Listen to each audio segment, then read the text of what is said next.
Abra a palavra do Senhor no Salmo 71. Salmo 71, leremos e estudaremos nessa manhã todo o Salmo, os versículos 1 a 24.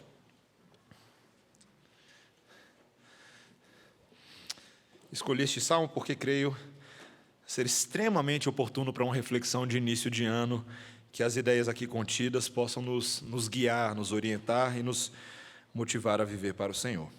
Salmo 71, versículos 1 a 24. A palavra do Senhor diz assim, preste bastante atenção. Em ti, Senhor, me refugio, não seja eu jamais envergonhado. Livra-me por tua justiça e resgata-me.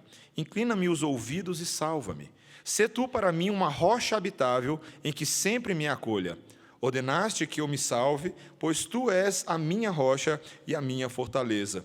Livra-me, Deus meu, das mãos do ímpio, das garras do homem injusto e cruel, pois tu és a minha esperança, Senhor Deus, a minha confiança desde a minha mocidade. Em ti me tenho apoiado desde o meu nascimento, do ventre materno tu me tiraste, tu és motivo para os meus louvores constantemente. Para muitos sou como um portento, mas tu és o meu forte refúgio. Os meus lábios estão cheios do teu louvor e da tua glória continuamente. Não me rejeites na minha velhice. Quando me faltarem as forças, não me desampares, pois falam contra mim os meus inimigos, e os que me espreitam a alma consultam reunidos, dizendo, Deus o desamparou, persegui-o e prendei-o, pois não há quem o livre. Não te ausentes de mim, ó Deus. Deus meu, apressa-te em socorrer-me. Sejam envergonhados e consumidos os que são adversários de minha alma. Cubram-se de opróbrio e de vexame os que procuram o mal contra mim. Quanto a mim, esperarei sempre e te louvarei mais e mais. A minha boca relatará a tua justiça e de contínuo os feitos da tua salvação, ainda que eu não saiba o seu número. Sinto-me na força do Senhor Deus e rememoro a tua justiça, a tua somente.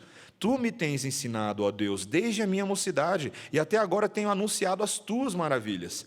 Não me desampares, pois, ó Deus, até a minha velhice e as cãs, até que eu tenha declarado à presente geração a tua força e às vindouras o teu poder. Ora, a tua justiça, ó Deus, se eleva até os céus, grandes coisas tens feito, ó Deus. Quem é semelhante a ti? Tu que me tens feito ver muitas angústias e males, me restaurarás ainda a vida, e de novo me tirarás dos abismos da terra. Aumenta a minha grandeza, conforta-me novamente. Eu também te louvo com a lira, celebro a tua verdade, ó meu Deus. Cantar-te-ei salmos na harpa, ó Santo de Israel. Os meus lábios exultarão quando eu te salmodiar. Também exultará a minha alma que remiste. Igualmente, a minha língua celebrará a tua justiça todo dia, pois estão envergonhados e confundidos os que procuram o mal contra mim. Esta é a palavra do Senhor. Vamos orar, irmãos. Santo Deus, obrigado por registrar para nós, pela pena do salmista, um salmo tão rico, Senhor. Dá-nos graça para explorá-lo, que essas águas nos sejam benéficas, em nome de Jesus. Amém. O curioso caso de Benjamin Button. Você já assistiu esse filme? Eu não sei se você já assistiu esse filme, mas esse é um filme que vale a pena assistir. Aqui é um púlpito de spoiler, você já sabe disso. Mas esse filme, ele é baseado, interessante, ele é baseado numa espécie de doença rara, que certos bebês nascem com a aparência de velhos. E esse filme criou toda uma narrativa fictícia em torno da ideia de um bebê que nasceu de verdade velho, condenado, inclusive, à morte pelos médicos. E à medida que você vai assistindo o filme ou lendo o livro, esse bebê, Benjamin, ele passa a rejuvenescer. E ele vai iniciando um ciclo contrário ao ciclo natural da vida. 12 anos depois ali do nascimento dele, ele já está mais novo. Aí ele conhece também uma menina chamada Daisy, uma criança que entra e sai da vida dele. Ela tem o desejo de ser bailarina, eles se apaixonam. A história ela é bem bonita, mas ela é uma história que nos dói o coração, porque as vidas estão andando no sentido oposto. Num determinado momento, eles têm mais ou menos a mesma idade, e eles florescem, mas de repente ela vai envelhecendo e ele vai ficando como uma criança. E interessante, nesse filme, um dos personagens mais importantes é o tempo. O tempo é um personagem. E ele não é só importante nesse filme, ele é importante nas Escrituras. Certamente, quando nós olhamos para a palavra de Deus, nós vemos que o tempo é um grande protagonista das Escrituras Sagradas. Toda a literatura de sabedoria, ela fala bastante sobre o tempo. Salomão falou bastante sobre o tempo no livro de Eclesiastes, no livro de Provérbio. E o tempo sempre é esse personagem que nos leva a lembrar que nós todos estamos, de uma maneira ou de outra, seja no sentido normal ou no sentido contrário, estamos caminhando para o mesmo lado, o lado da morte. E a pergunta é: qual é o caminho que nós vamos trilhar até chegar lá? De que maneira as pessoas têm vivido? Será que temos vivido com destaque, buscando ser pessoas de grande importância? Ou temos nos anulado na vida? Pode-se certamente passar pelo mundo, muitas vezes sem saber para o que se veio. E a morte é uma constante que nos leva a lembrar e a prezar o valor que é dado à vida, a maneira como eu e você escolhemos viver nesse mundo. Esse Salmo 71 ele é muito interessante, irmãos, porque ele é escrito por um velho, por um ancião, alguém que tem uma vida que passa a ser um exemplo, um testemunho para outros, não de algo ruim, mas de um sinal solene. Um testemunho da graça de Deus, de tudo aquilo que Deus havia feito por ele, e esse testemunho é um testemunho cheio de instrução, é um testemunho cheio de esperança, ainda que um testemunho difícil. Há muitas lições nesse texto sobre o envelhecer. E eu decidi estruturar o meu texto, a minha estrutura homilética aqui, a partir dessas lições, a partir desses ensinamentos que esse texto nos traz. A primeira realidade que o texto nos ensina é que Deus atenta especialmente para os idosos. Veja comigo o versículo 9. Ele escreve assim: não me rejeites na minha velhice. Quando me faltarem as forças, não me desampares. Lá no versículo 18, ele também escreve: não me desampares, pois, ó Deus, até a minha velhice e as cãs. Toda a literatura de sabedoria, ela reconhece que a velhice não é uma coisa muito fácil. A velhice ela é cheia de desgastes e ela tem muitos inimigos, a começar pelos inimigos naturais da vida, aquilo que Salomão chama em outro momento de enfado e canseira. Muitas vezes, os ânimos presentes dos velhos, daqueles avançados em dias, já não são os mesmos de outrora. Muitas experiências, e às vezes olhadas até de forma negativa, são acumuladas ao longo da vida. A amargura de projetos tão ansiados que acabaram não dando em lugar algum. Pessoas velhas às vezes se amarguram de relacionamentos desgastados que eles não conseguiram consertar ao longo da vida. Às vezes até relacionamentos completamente rompidos com parentes, com filhos, com antigos amigos. Além disso, poderíamos falar dos problemas de saúde, as dores no corpo que vão surgindo em contraste com os anos tão saudáveis de outrora. Aquela época que eu conseguia correr sem sentir dor, aquela época que eu pulava cerca para roubar goiaba. E é interessante, meus irmãos, esse tipo de coisa vai gerando uma certa tristeza no coração. Além disso, no caso desse salmista, nós não sabemos exatamente quem é o salmista deste salmo de lamento. Alguns dizem que é Davi por causa da linguagem. Mas, além disso, os inimigos políticos deste salmista estavam tirando proveito dessa situação. Estavam tirando proveito da fraqueza física, da vulnerabilidade de um homem que já não estava mais no auge da sua vivacidade, não estava mais no auge da sua lucidez. Eles desprezavam a sua condição, inclusive diziam, como nós vemos aí, veja comigo o versículo 10. Pois falam contra mim os meus inimigos, e os que me espreitam a alma consultam reunidos, dizendo: Deus o desamparou, persegui-o e prendei-o, pois não há quem o livre. E é por isso que ele pede no versículo 12: não te ausentes de mim, ó Deus, Deus meu, apressa-te em socorrer-me. Meus irmãos, é muito fácil perceber numa sociedade como os velhos são desprezados. Não é verdade? Eu estava lendo um artigo recentemente de uma demógrafa que ela fala sobre uma categoria de preconceito que eu nem sabia que existia. O preconceito contra os velhos, e tem nome para isso, o nome é gerontofobia. E esse artigo é muito interessante. Uma das coisas que ela fala é que no Brasil especialmente no nosso contexto brasileiro, dentro da América do Sul, ser velho parece ser deselegante. E ela diz, na sociedade há uma diminuição do valor simbólico do idoso. Ele é rapidamente colocado de escanteio, ele é colocado à margem. E nós poderíamos pensar nas inúmeras implicações para as pessoas desse envelhecer. Num primeiro momento, talvez, poderíamos pensar que envelhecer é muito ruim para as mulheres, porque o modelo feminino social está altamente calcado na beleza, altamente calcado na estética. Mas você começa a olhar a médio e longo prazo, também é ruim para os homens, porque, afinal de contas, muito da identidade masculina está vinculada ao trabalho, à sua capacidade produtiva. E quando você vai envelhecendo, você vai perdendo esse tipo de coisa. E nós conhecemos histórias. Eu e você poderíamos aí pensar em histórias, e às vezes até histórias dentro das nossas próprias famílias, nas quais os familiares vão se esquecendo dos seus idosos, até maltratando, tirando proveito deles. Gente que não dá o cuidado adequado àqueles que cuidaram de nós durante tantos anos. São vistos como um estorvo.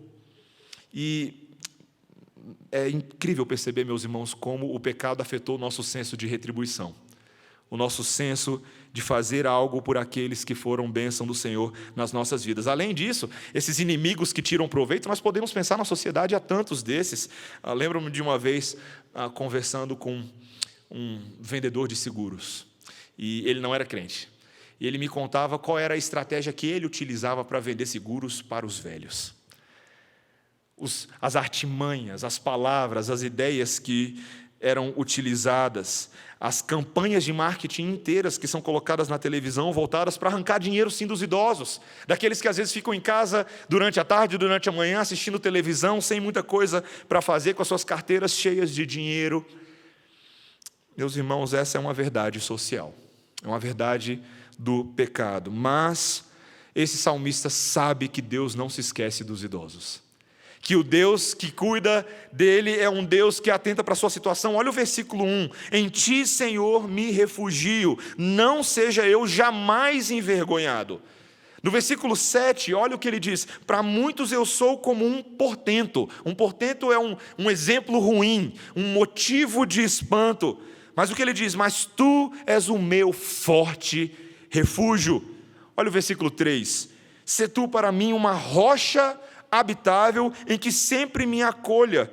Ordenaste que eu me salve, pois tu és a minha rocha e a minha fortaleza. Esses avançados em idade, que se viam tão vulneráveis, tão inseguros no mundo, às vezes sendo colocados nos asilos por aí, esse salmista sabe que Deus diz o seguinte: eu sou o asilo dos velhos. Inclusive, você sabe o que significa a palavra asilo?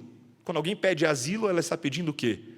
Um local seguro, um refúgio, um local onde ela possa estar protegida. Meus irmãos, a palavra de Deus diz que o nosso Senhor atenta para a situação dos idosos. Inclusive, quando ele deu a promessa ao povo por meio de Isaías, lá no capítulo 46, versículo 4, uma promessa de esperança para o futuro, ele disse: até a vossa velhice eu sou o mesmo, e ainda até as cãs eu vos carregarei, eu vos criei e vos levarei, sim, eu vos carregarei e vos livrarei. Isaías 46, versículo 4. Meus irmãos, se Deus é um Deus que atenta e cuida dos idosos, isso significa que a igreja precisa atentar e cuidar dos idosos. Quando estávamos vindo para este galpão, eu lembro que o conselho conversava sobre as várias necessidades do galpão, e a nossa arquiteta na época levantou as questões que não estavam tão presentes na minha cabeça, as questões de mobilidade para aqueles mais idosos. Será que a igreja está adequada nas novas regras civis, as regras de rampa, as regras de acessibilidade? E, meus irmãos, aquilo me fez pensar bastante, é verdade. Igreja não pode ser só para alguns, igreja deve ser para todos. Inclusive, até essas pequenas coisas, esses pequenos atos demonstram o nosso acolhimento intencional dos mais idosos. E isso não somente pelas coisas que fazemos no nosso espaço, nós devemos ter ações de cuidados pelos mais velhos. Muitas vezes eles não podem dirigir para a igreja como você dirige. Muitas vezes eles não têm todos os recursos e facilidades que nós usufruímos, e compete a nós intencionalmente demonstrarmos esse amparo por eles, uma vez que o nosso Deus olha para a sua situação e cuida deles. Essa é a primeira coisa, meus irmãos. Todo idoso deve saber que Deus é a sua identidade. Todo idoso. Ao longo da vida ele deve aprender isso. E esse é o segundo ensino. Ele é a identidade na velhice, porque na verdade ele é o socorro de todas as fases da vida, não somente da velhice. Olha o versículo 5. Ele diz: pois tu és a minha esperança, Senhor Deus, a minha confiança desde a minha mocidade. Em ti me tenho apoiado desde o meu nascimento. Do ventre materno tu me tiraste, tu és motivo para os meus louvores constantemente. E lá no versículo 17 ele também coloca: tu me tens ensinado a Deus desde a minha mocidade, e até agora tenho anunciado as suas maravilhas. Esse salmista olha não somente para a velhice dele para buscar esperança, mas ele olha para o Deus que desde sempre, desde que ele se lembra, desde que ele é gente, ele se lembra de um Deus que cuida dele. Eu não sei se essa é a sua história, mas essa é a minha história, sabia? Uma vez me perguntaram num acampamento de treinamento de evangelistas, quando foi a minha conversão? Eu falei assim: eu não sei. Porque desde que eu sou gente, eu acho que eu creio no Evangelho. Eu fui ensinado no Evangelho desde que eu era pequenininha. Eu cantava as musiquinhas de criança. E a verdade de Deus, o cuidado de Deus, a realidade de Deus sempre foi verdade para mim. É bem possível que houve algum momento na minha história, no meu coração, eu acredito que foi ali pelos 12 anos de idade, que uma chave especial girou e eu entendi melhor a morte de Cristo em meu favor. Mas a verdade, meus irmãos, é que eu havia sido instruído nessa aliança desde pequenininho. E era assim para os israelitas. Os israelitas, o povo da aliança, poderiam facilmente olhar para trás e ver que toda a sua história era um cuidado de Deus desde muito cedo. Um Deus que alcançou as crianças, e alcançou os pais das crianças, e os avós das crianças, e os bisavós, e os tataravós, e os tataravós, como Chaves diria. Meus irmãos, é tão interessante. Davi reconhece, se é Davi que é o salmista, que há uma graça predestinatória de Deus, que o alcançou e vem cuidando dele desde o ventre da mãe. E não é à toa que lá no Salmo 139, ele fala: lá no interior da minha mãe o Senhor me formou, os meus ossos, a substância ainda era informe, mas o Senhor já me conhecia, o Senhor já cuidava de mim. Existe uma ilustração que eu já utilizei há um tempo atrás, mas que eu acho que ela é muito interessante. Quando a gente fala sobre o batismo infantil, muitas vezes eu tento explicar para as pessoas por que a gente batiza crianças, de onde está a base bíblica, e à medida que eu vou usando os versículos, eu também lembro o seguinte: sabe, todo mundo tem a marquinha de vacina, sabe essa marquinha de vacina que você tem aí? A gente não lembra exatamente como você ganhou ela, não é verdade? Como é que foi que eu ganhei essa marquinha de vacina? Não lembro qual foi o dia, a data, mas uma coisa eu sei: eu tenho essa marquinha de vacina porque alguém um dia tomou a decisão por mim de me dar alguma coisa que eu precisava. Ele me marcou com uma vacina que iria cuidar de mim pelo resto da vida. Meus irmãos, quando nós atribuímos o sinal do batismo às crianças, estamos lembrando a elas que elas pertencem ao povo da aliança, à esfera do cuidado divino, mesmo desde quando elas não têm memória disso.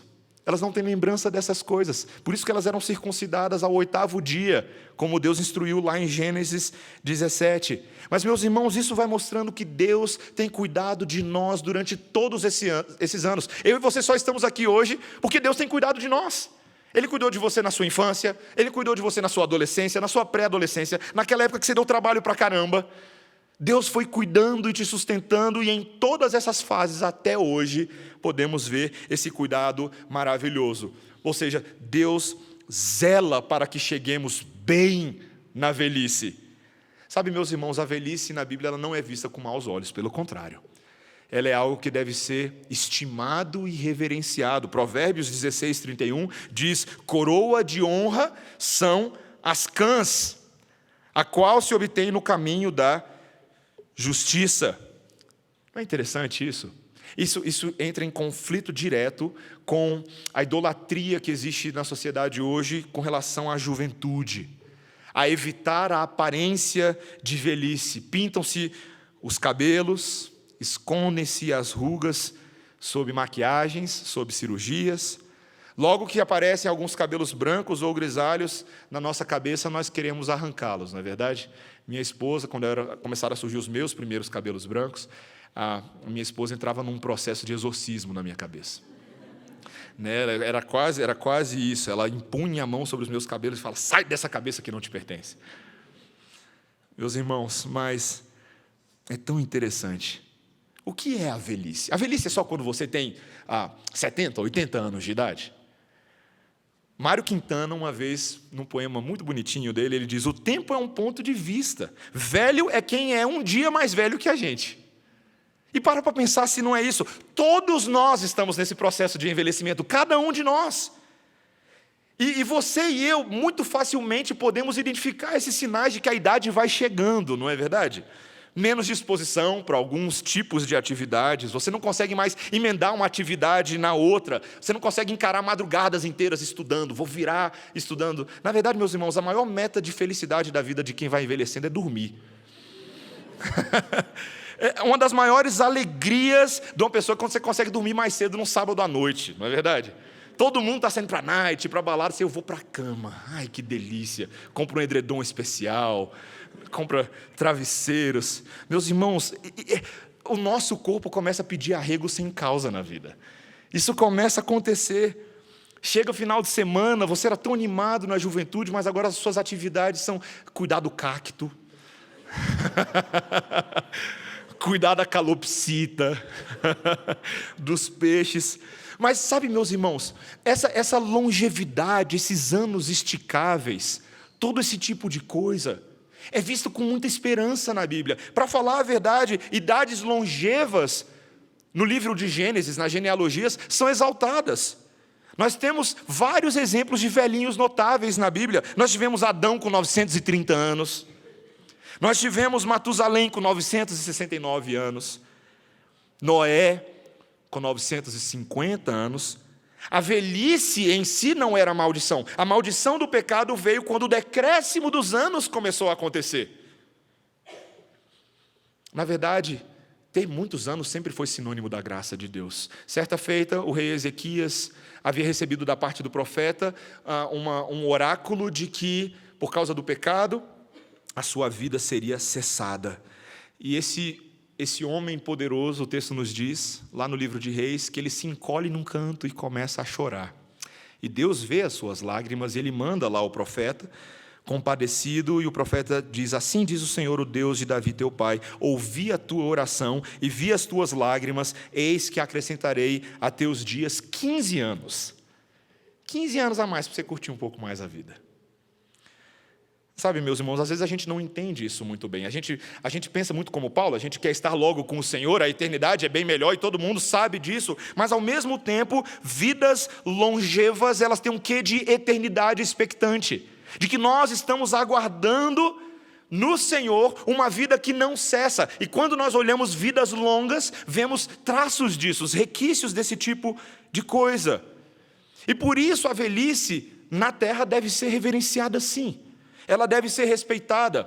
Quando o apóstolo Pedro estava instruindo a igreja, ele estava falando sobre como os presbíteros e pastores deveriam pastorear o rebanho de Deus, lá na primeira epístola, no capítulo 5, logo depois ele vira para os jovens e fala: semelhantemente vós, os mais moços, sede sujeitos aos mais velhos.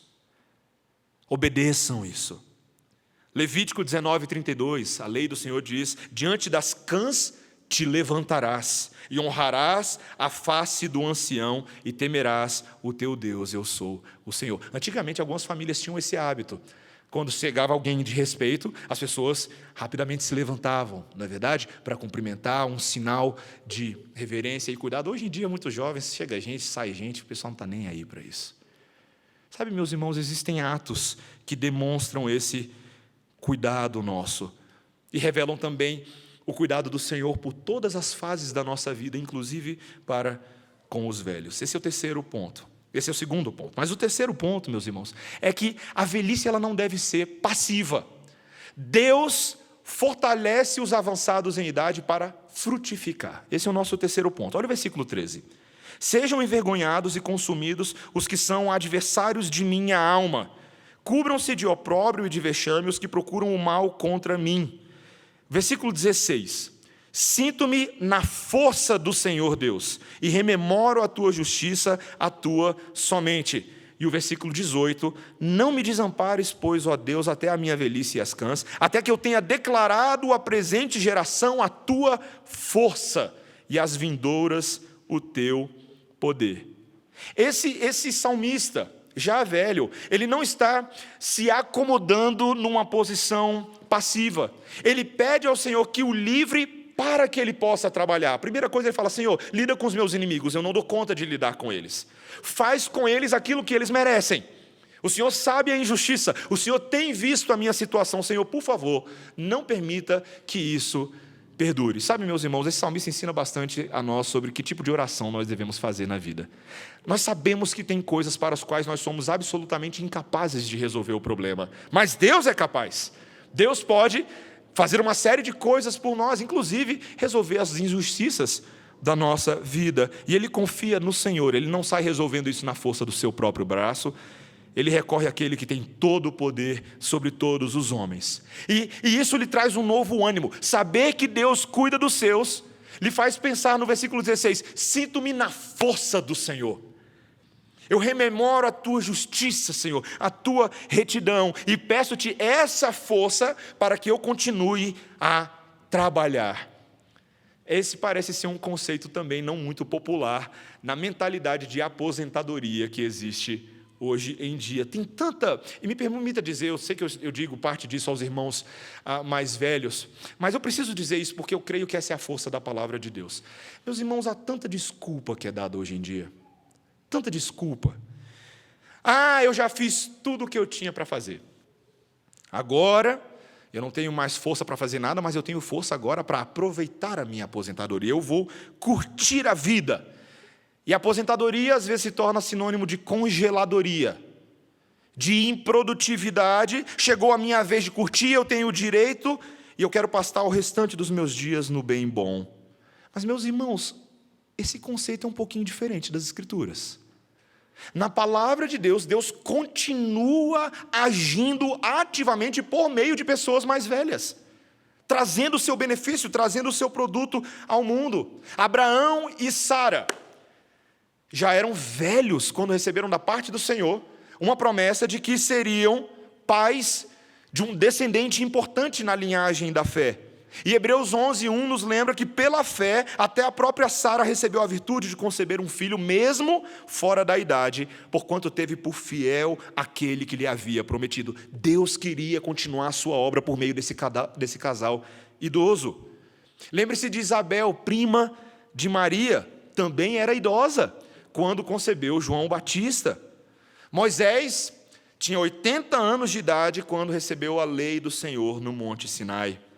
Arão tinha 83 anos quando foi convocado para se juntar a Moisés na liderança do povo no resgate do Egito. Josué, 85 anos quando foi um general de um exército que precisava entrar na terra prometida e tocar para fora todos os inimigos que ali se encontravam.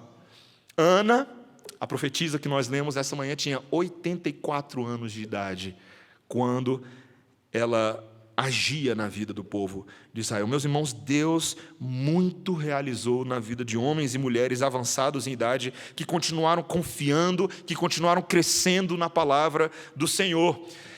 Existe aquele ditado popular que diz: você não pode ensinar truques novos a cachorro velho. Já ouviu esse antes? Mas no reino de Deus não é assim não, meus irmãos. Aquele que ao longo da vida medita e tem prazer na lei do Senhor é como uma árvore plantada junto a correntes de águas, que no devido tempo dá o seu fruto e cuja folhagem não murcha. E não entenda aqui meramente folhagem como os aspectos externos da vida, mas como os aspectos internos, espirituais. O Salmo 1, versículo 3 diz: e tudo quanto ele faz será bem sucedido. Velhinhos produtivos. O Salmo 92, que nós lemos também nessa manhã, diz: os justos florescerão como a palmeira, crescerão como o cedro no Líbano. Estes que estão plantados na casa do Senhor, na velhice ainda darão frutos, serão viçosos e florescentes. Conta que em 1836, Charles Simeon, pastor de uma igreja na Inglaterra, Holy Trinity, em Cambridge, ele se aposentou depois de 54 anos de ministério. E um dos seus braços direitos ali na igreja, um dos homens que caminhava com a liderança, quando tomou conhecimento de que esse pastor, mesmo depois da sua aposentadoria, da sua jubilação, continuava levantando às 4 horas da manhã, todos os dias, para acender o seu próprio fogo, para passar um tempo sozinho com Deus, ele virou para o pastor e disse: pastor, você não acha que agora que você está aposentado, pode levar as coisas um pouco mais tranquilamente? E este homem sábio diz: não correrei eu agora com todas as minhas forças, justo quando a linha de chegada se aproxima. Não é verdade? Quando alguém está correndo uma maratona e você vê a linha de chegada, você faz o quê? Você desacelera e deixa os outros passarem? Ou você aperta o passo e corre com ainda mais esperança, vigor, como aquele que sabe que vai receber? Meus irmãos, velhice não pode ser desculpa para não servir a Deus.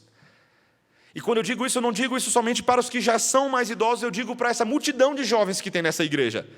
Pare de dar desculpa esfarrapada. Eu já não tenho mais pique para isso. Cuidado. Cuidado para esse tipo de argumento, esse tipo de coisa não ser desculpa para você não servir os seus irmãos, não servir a sua igreja, não se engajar com pessoas no cuidado, no aconselhamento, na visitação, na hospitalidade. Sacode essa poeira, meu irmão. Vai trabalhar. Tantas vezes é necessário que eu e você precisamos entender que envelhecer é sair de casa. Sabia disso? Envelhecer é sair de casa, jovens. Vai ter uma hora que você vai ter que sair de casa, sabia disso? Você pode começar a fazer isso agora, é assumir responsabilidades. Sabe, às vezes as pessoas viram para mim e falam assim: nossa, pastor, eu fico vendo os meus amigos de adolescência e faculdade já estão tendo filhos, já estão trabalhando não sei aonde. E às vezes, a pessoa fala comigo meio em tom de vitimista, e eu falo: tá, e você está fazendo o quê? Porque a vida tem ciclos, a vida tem momentos, ela vai progredindo, avançando. Uns se casam, outros trabalham, outros se aperfeiçoam. A verdade é que eu e você não temos o direito de não empregar os dons e talentos e habilidades que Deus nos tem graciosamente dado para não servirmos a Deus. Não temos esse direito. Meus irmãos, Deus nos dá força para que possamos trabalhar. E nisso tudo, em quarto e penúltimo lugar, Deus também está nos aperfeiçoando por meio da experiência de vida, da própria experiência. Olha o versículo 20, ele diz assim: tu me tens feito ver muitas angústias e males, me restaurarás ainda a vida e de novo me tirarás dos abismos da terra, aumenta a minha grandeza, conforta-me novamente. Esse salmista tem uma visão sobre a soberania de Deus, que as experiências difíceis que ele tem passado, de alguma maneira, são as maneiras pelas quais Deus faz ver a futura restauração, a esperança, o cuidado. Ele sabe que Deus o tirará dos abismos da terra. Linguagem forte, né? Deus me tirará dos abismos da terra. Uma linguagem cheia de esperança, soa como coisa de ressurreição. Mas é a forma de entender, meus irmãos, que nós não podemos utilizar a idade como desculpa para sermos felizes ou infelizes. Nós não podemos simplesmente usar as experiências da vida para não ter esperança, para não olhar com esperança para o futuro. Sabe, meus irmãos, o que acontece muitas vezes com pessoas que vão envelhecendo é que elas acham que já viveram demais, que já experimentaram todo tipo de coisa e se tornam até um pouco arrogantes e orgulhosas com relação à sua experiência, como se não houvesse mais nada para ser aprendido no Senhor.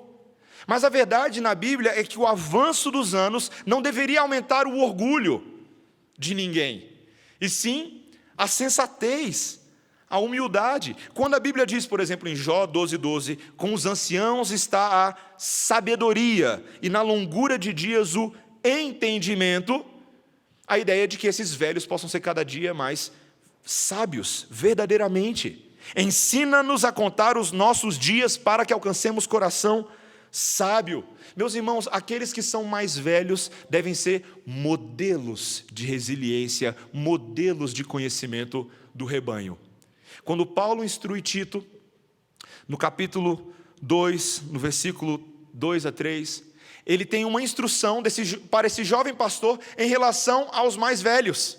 Coisa que muitas vezes a gente tem dificuldade de fazer como pastor, eu confesso para vocês, como sendo um pastor novo, certo?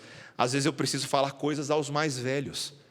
Mas olha o que Tito diz: exorta os velhos a que sejam temperantes, sérios, sóbrios, sãos na fé, no amor e na constância. As mulheres idosas, semelhantemente, que sejam reverentes no seu viver, não caluniadoras, não dadas a muito vinho, mestras do bem. Sabe por que Paulo está se falando tudo isso para o Tito? Porque provavelmente o que estava acontecendo nessa igreja é que esses velhos estavam fazendo tudo isso. Eles não estavam sendo temperantes, eles não estavam sendo sérios, eles não estavam sendo sóbrios. As mulheres estavam fofocando demais, bem provavelmente. Provavelmente as mulheres estavam enchendo muito a cara, é o que o texto diz. Mas não, meus irmãos, esses que aumentam os seus anos deveriam também aumentar a graça. Sabe, meus irmãos, só é possível ser assim para quem pertence a Deus. Não tem como ser de outra forma. Sabe por quê? E isso aqui é muito prático para cada um de nós. Quanto mais os anos avançam, eu e você que às vezes percebemos que aumenta o número de pecados, não é verdade? A diversidade, a criatividade dos nossos pecados, coisa que a gente nunca tinha feito antes, a gente passa a fazer, infelizmente. Vícios, picuinhas, irritaçõezinhas, nós passamos a fazer tudo isso. Mas nós deveríamos nos lembrar também que Cristo perdoou cada um desses pecados e tem nos protegido no decorrer dos anos, apesar de nós. Ou seja, quanto mais a gente peca e mais perdão da parte de Deus tem, logo deveríamos ser mais humilhados, mais humildes. Se Deus tem tido misericórdia com você, que já viveu tanto e já fez tanta besteira na vida, e você sabe do que eu estou falando. Tem coisas que às vezes só a gente sabe que a gente fez. Tanta coisa que a gente já pensou, tanta coisa que a gente já tramou, tanta coisa que a gente já falou e não dá para voltar atrás. Se Deus, até sobre esses novos pecados que você cometeu ao longo da vida, Deus perdoou com o sangue de Jesus, quanto mais velho você deveria ser mais humilde. Mais humilde.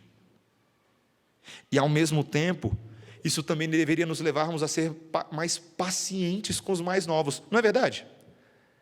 Se nós vemos os nossos erros sendo reproduzidos nos mais novos, deveríamos também ser mais graciosos, mais pacientes, instrutores mais dedicados, porque a esperança é a mesma para todos nós.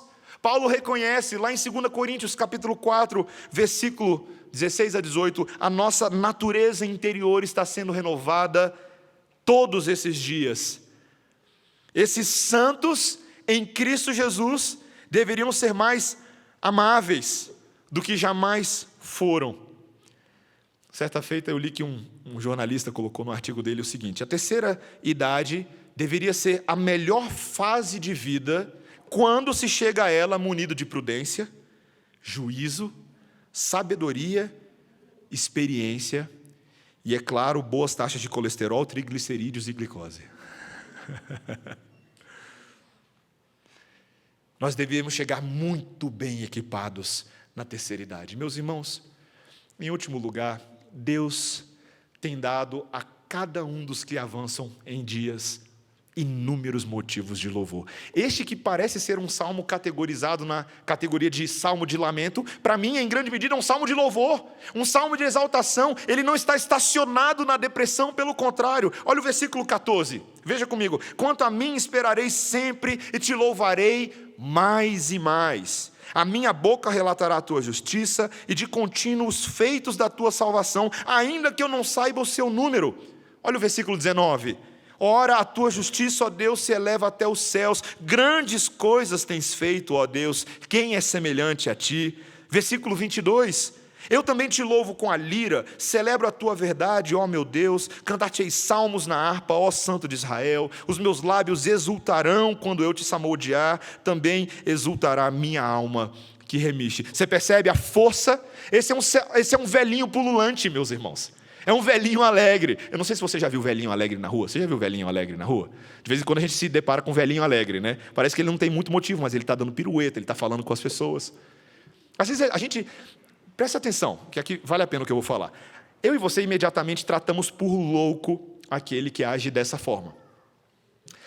Mas às vezes a loucura das pessoas ela tem uma base muito clara. Há algum tipo de alegria, algum tipo de acontecimento que o move a agir daquela maneira, a reagir com cânticos de louvor. É exatamente assim que este salmista procede. Ele não é um velho em decadência, pelo contrário, ele é um velho em ascendência. Ele olha para aquele que o remiu e o seu coração se enche de esperança. Quando eu e você lemos a narrativa, o conto de Natal de Jesus, que ele se encarnou, que ele veio como bebezinho a esse mundo, há tanta alegria e de repente aparece um personagem na história, e o seu nome é Simeão. Você lembra de Simeão? Simeão é um homem que havia vivido para a glória de Deus durante todos os seus anos, mas ele tinha um pedido especial, ele tinha uma oração a Deus especial. Ele queria poder ver a esperança que Israel tanto aguardava. Ele queria poder ver com seus próprios olhos o cumprimento da promessa messiânica de que o Messias de fato viria para libertar o povo. Meus irmãos, não é qualquer oração, né? Já imaginou você orar? Senhor, deixa eu ver a volta de Jesus? Deus poderia te dar essa oração, mas não há muita garantia, né? Mas, meus irmãos, de alguma maneira, na providência divina, é alinhado os acontecimentos da história e os anseios do coração desse homem. E um belo dia, eu sequer consigo expressar em palavras, talvez, a emoção desse momento, meus irmãos. Esse homem, esse judeu de verdade, que há tanto aguardava a esperança de Israel, ele toma no seu próprio colo o Messias, o bebezinho. E naquele momento, Simeão diz: agora, Senhor, podes despedir o teu servo em paz, segundo a tua palavra, porque os meus olhos já viram a tua salvação, a qual preparaste diante de todos os povos, luz para a revelação aos gentios. Isaías 9:4. E para a glória do teu povo de Israel. Meus irmãos, não há maior esperança de saber que Deus, ao longo de todos esses anos, vem cumprindo a sua promessa, e a esperança até para os velhos. Este homem viu a glória. Eu quero te fazer uma pergunta engraçada, e já estou caminhando para o final do meu sermão. Quero ver se você consegue responder essa pergunta. Quantos anos terá Jesus quando Ele retornar para nos resgatar? Você já parou para pensar nisso? Vamos lá, Jesus, quando tinha 12 anos, debateu com os homens da lei no templo. Com 30 anos, ele começou oficialmente o seu ministério. Ele o fez por 3 anos, aproximadamente. Com 33 anos, ele morreu. 3 dias depois, ele ressuscitou. Alguns dias depois, ele subiu aos céus e desapareceu. Isso tem mais ou menos 2019 anos atrás. Quantos anos vai ter Jesus quando ele voltar para nos resgatar? Eu não sei quantos anos ele vai ter. Eu só sei que pela contagem humana, Jesus vai ser um velhinho. E bem velhinho. O mais velhinho de todos. Mas o seu corpo glorificado nos exibirá uma esperança que cirurgia alguma desse mundo, que dieta alguma desse mundo, que botox algum desse mundo pode assegurar. Um corpo sem rugas, um corpo sem mácula, um corpo sem desgaste. E nós descobriremos algo tremendo, meus irmãos, que uma eternidade ao lado de Deus não envelhece. Uma eternidade ao lado de Deus só amadurece. Não é boa essa esperança? Ela não enche o nosso coração de alegria. E detalhe, não caia na armadilha de pensar que neste momento Jesus é um mero velhinho inativo, aguardando o momento do seu retorno de braços cruzados. Não. Ele é um velhinho em ação, governando em glória e majestade sobre a igreja. E ele faz isso, meus irmãos, com zelo e vigor. E nisso está a nossa esperança, de que ele tem sustentado o seu povo, a sua igreja, e o fará perfeitamente até o dia que ele voltar. Para aqueles que se ressentem com o passar dos anos, uma possibilidade interessante sugerida por um homem chamado Charles L. Allen é pensar como que realmente seria se a nossa vida fosse uma espécie de Benjamin Button. Ele descreve: apenas suponha que o processo da sua vida agora fosse invertido. Você começaria a viver com uma idade avançada e todos os dias seria um pouco mais novo. Isso seria bom? Ele diz: não, isso seria terrível. Todos os dias você saberia um pouco menos do que sabia no dia anterior. Você começaria com seus netos, mas em poucos anos todos eles desapareceriam. Sua família, em vez de crescer, estaria constantemente diminuindo. Você acabaria chegando à idade em que você começaria a faculdade. Você começaria como um veterano e terminaria como um calouro. Você iria regredindo nas séries até chegar na primeira série e usar aquelas roupinhas bonitinhas, fofinhas, que a gente acha bobinha, mas é um caos usar aquilo. Você talvez pense que ser um velho caduco tem as suas desvantagens, mas ser um bebê pequeno é muito pior. Se você estivesse ficando mais jovem, você teria que esperar perder tudo e acabar sendo um bebê indefeso com uma mamadeira na mão.